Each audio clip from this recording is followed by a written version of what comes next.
Do you want a plant but hate taking care of them? Are you worried about maybe killing your plant? Are you in a dark room without any light to feed a green baby? Or maybe you just don't want to deal with watering them? Not to worry, I have the plant for you. Snake plants. These guys are great with being ignored, great for any environment, and excellent for the bedroom, especially at night. Hey my dudes, I'm Eva, and I like to explore things like skincare and fashion and beauty through a science lens. I'm a grad student who studies plants, so today I'm really excited because we're going to go through my notes on the tough plant, the hardy plant, the plant that's like impossible to kill, the snake plant. I really love plants, and I've been wanting to do a plant series for a while because I didn't always realize just how like useful and adorable and easy they are to take care of.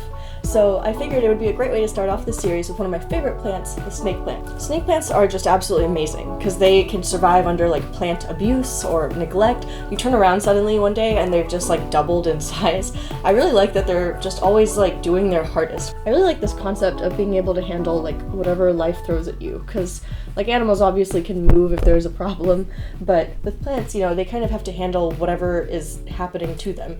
And being able to just like withstand all these things and like bounce back when life is throwing tough stuff at you, I just think that's really cool and like inspirational almost in a way. Philosophy aside, back to plants. So not all of the plants around here are snake plants. Obviously this is not a snake plant, but they're basically all these like very tall ones right here and here that you guys kind of see in front. I'll be pointing them out. There's over like 70 different varieties of snake plants, but for this video I'm just going to be focusing on like the main ones because they're the easiest to take care of, and if you guys want a video on like the rarer like side species, just let me know in the comments below. But anyway, these guys are a member of the lily family, which is kind of weird because they look absolutely nothing like lilies. The names for snake plant is kind of weird because on one hand they're called the snake plant or the mother-in-law's tongue or the devil's tongue, and on the other hand they're also called like the luck plant or the good luck plant. The most basic snake plant is this guy right here. They all are called sansevieria, and this one with the yellow banding along the sides is called Sansevieria laurenti. I also have this, I recently got this actually. It's an African cylindrica. It's called that literally just because it grows in like a cylinder. And then I also have a Sansevieria trifascia, which is this guy right here. It kind of grows a little bit lower to the ground and forms kind of like a weird bird's nest shape, but my absolute favorite are these Sansevieria xylanicas up here because they grow really tall, and I think they're just like so aesthetically pleasing to like take up that kind of like vertical space. I would very much like to have more snake plants, but I keep trying to like remember in the back of my mind that I'm going to be moving cross country in like 2-3-ish years, so I'm trying to like rein in that feeling. Once I get like my own house, I definitely think it's just gonna be like a whole jungle basically inside of there. Out of all the plants, snake plants have been like hissing to me ever since I first like tried to boop one and then was very sharply poked because these things are much pointier than you'd expect. All these things like sticking up out of them are actually the leaves, just really weird modified leaves. They basically grow from the centerpiece here, and they have these cute little baby growths that look like, I don't know, weird fractal patterns almost. Since this doesn't happen too often, it's not really like talked about, but snake plants can produce flowers and they produce fruits. The flowers are really tiny, but they smell really good, and my snake plant just flowered. I'm so excited for him. This has like never happened to me before. Flowering is really rare, so don't expect it, but if it happens, you're lucky and enjoy it. I've never seen a snake plant with flowers before. I think some of them are already on their way out, but a lot of them still seem pretty happy, like this little one up here. Their fruits look like these weird like tomato looking things that just kind of grow off the side. Seed propagation is kind of hard. Maybe one day I'll try and grow from seed, but honestly it's just really hard to grow these guys from seeds, so that's a project for the future.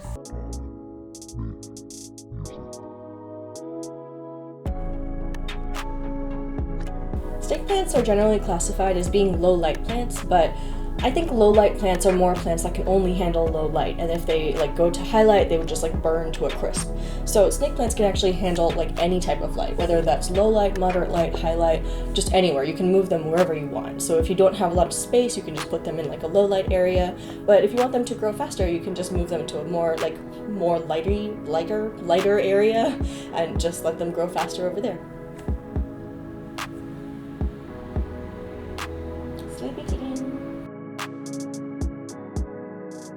For temperature, these guys are pretty much good with whatever. They are from like tropical West Africa though, so they would prefer things that are warmer. They definitely cannot handle like freezing level temperatures, but anything from like 60 to 80 room temp is perfectly fine with them.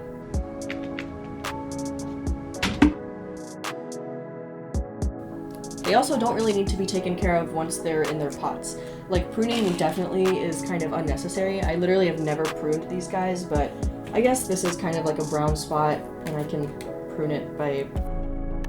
For the most part, you can kind of trim off any like brown ends or something like that, because that's usually indicative of, I don't know, bacteria or fungus kind of eating away at them. I've had mine for over 2 years and never have pruned him, and he's totally fine.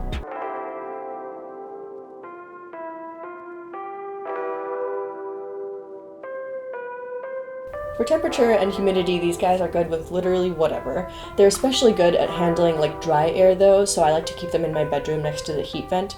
And that's also because they're really good at exhaling oxygen at night, which I'll talk more about in the margins of my notes later.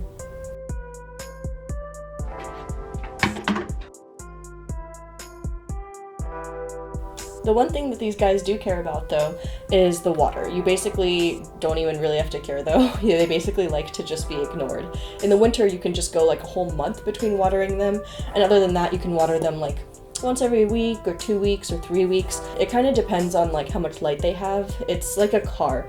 Like the more you drive it, the more you're gonna have to fill it with gas. So with a plant, the more light it has access to and the more it's like doing its photosynthesis, the more water it's gonna need. Unlike some needy plants that need like filtered water and like nice things, these guys are good with literally just tap water. Since they do like to like have well draining water and not like a ton of water, I suggest using something like succulent soil or cactus soil. Fertilizer is super not necessary, but if I notice that they're flowering like this, then I'll apply a little bit.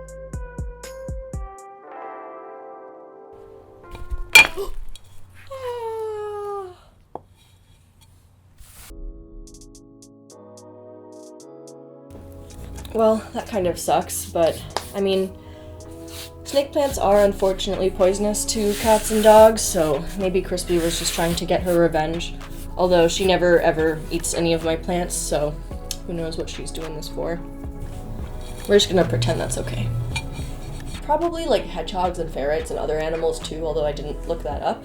But basically, if your pet like starts eating the snake plant, they can have like vomiting or diarrhea and have all these issues. But I mean, on the bright side, like not all pets will try and do that. Like I have 2 black cats and they never try to mess with any of my plants, which is really nice.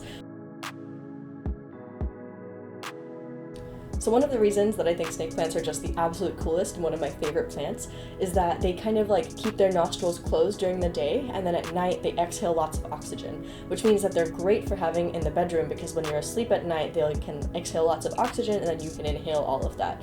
Normal plants will like exhale carbon dioxide at night because they use the same method that you and I do, but these guys have like a special superpower of cam photosynthesis, meaning that during the daytime they gather all the sunlight that's available, whoops, and then at night they kind of like exhale all of that as oxygen. This is a special type of photosynthesis that like other desert plants like cacti also use this, but non-desert plants like pineapples and plants that grow on other plants like orchids, they can also use this as well. I remember the first time I kind of learned this, I was like, how many plants do I need to replace going outside? And the answer is 7. If you were in like a completely sealed room with 0 airflow to the outside, you would need about like 7 of these snake plants in order to be able to like still breathe and continue to function as a human. The first time I heard that statistic of like 7 plants equals survival, I was basically like, all I need to do to replace going outside is just get more plants. But I don't know how healthy that is for your mental state.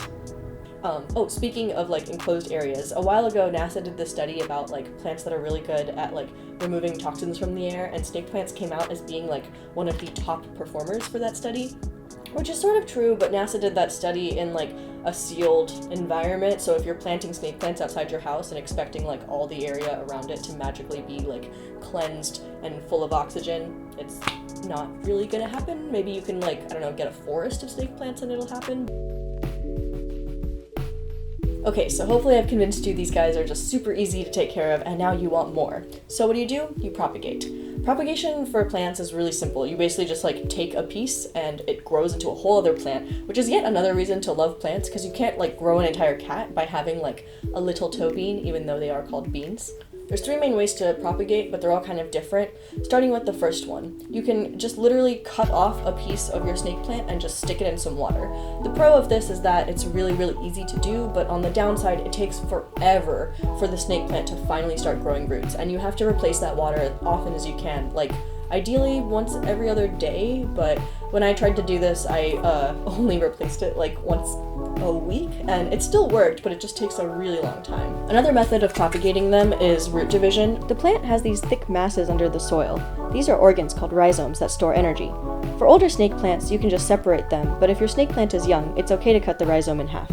There's also the method of just leaf propagation, which I really don't like, but basically you take this whole leaf and you cut it into like separate sections.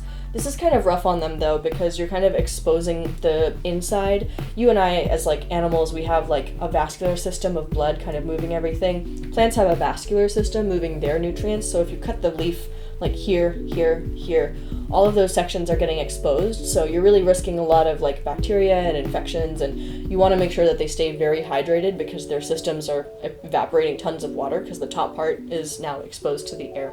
So to solve that, it's important to leave the cuttings for a day or two so they can callus before putting them into a container to root. You also want to keep track of which end was the bottom, because putting the top side into the soil is way less likely to grow. This method is really great for when you want lots and lots of plants though. So that's snake plants. I really wanted to do a little series on my my plants, whatever light, whatever air, just water him once in a while whenever you remember and he's good to go. And that's it for snake plants.